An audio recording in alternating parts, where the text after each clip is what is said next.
arte é conhecimento e serve como forma do ser humano marcar a sua presença, criando objetos e formas que representam a sua vivência no mundo, o seu expressar de ideias, sensações e sentimentos e uma forma de comunicação.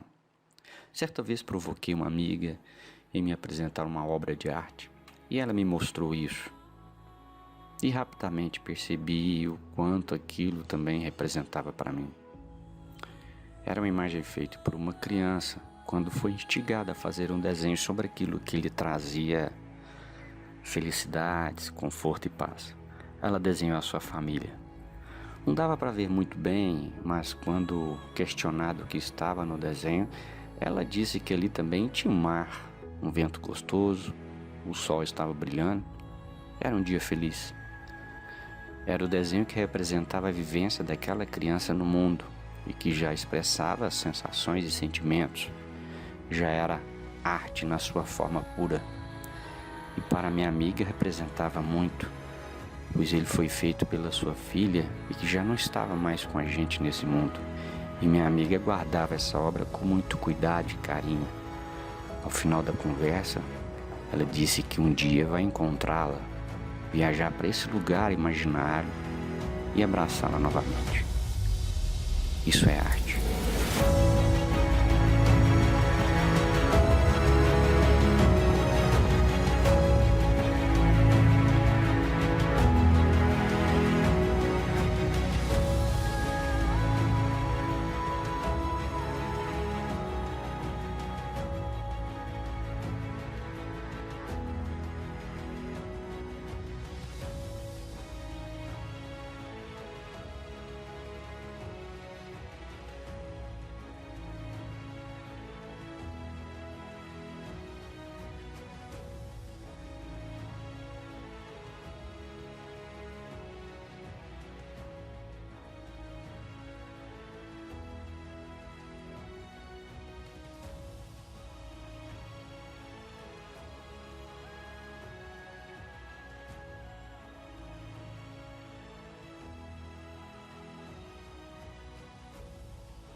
Cultura pode ser compreendida como os produtos da atividade mental, moral, artística e científica, como as bases materiais da evolução social.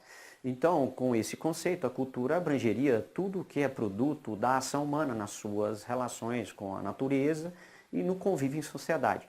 Tradicionalmente, é comum classificar os produtos da cultura em material e imaterial. Quando a atividade humana gera uma construção ou uma obra, ela é chamada de cultura material, que é tocável, que é tangível. Os demais elementos gerados pela atividade humana se enquadram na cultura imaterial, são intocáveis, intangíveis. Por exemplo, o conhecimento, os costumes, as leis, as artes, elas envolvem práticas, representações, expressões, conhecimentos, técnicas, juntamente com os seus instrumentos, objetos e artefatos.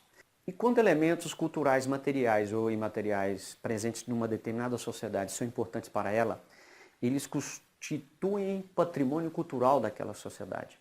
E muitos países, organizações internacionais ou outras entidades do Estado criam leis e políticas públicas para a identificação, proteção, a valorização, conservação e transmissão às gerações futuras desse patrimônio cultural.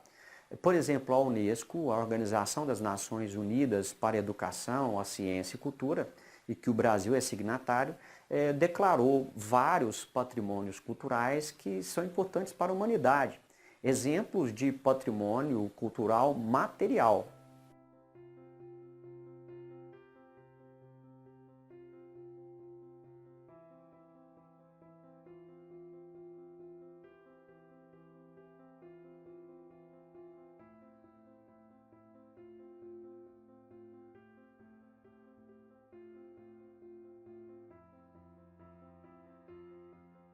Vimos então patrimônio cultural material, aquele que é tocável, construído pelo homem. Agora vamos ver patrimônio cultural da humanidade imaterial.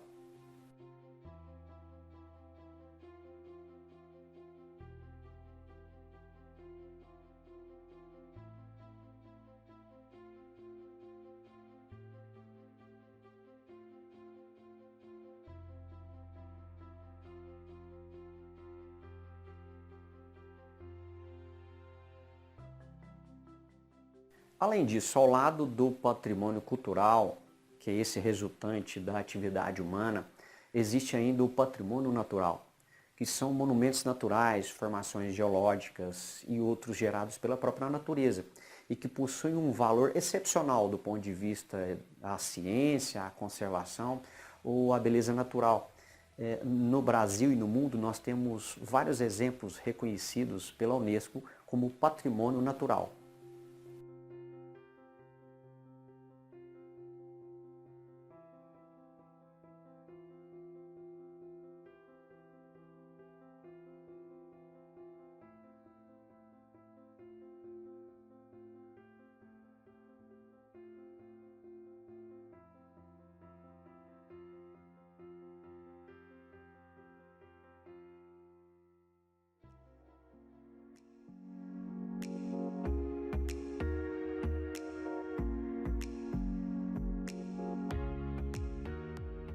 A Unesco reconhece a diversidade humana como patrimônio comum da humanidade.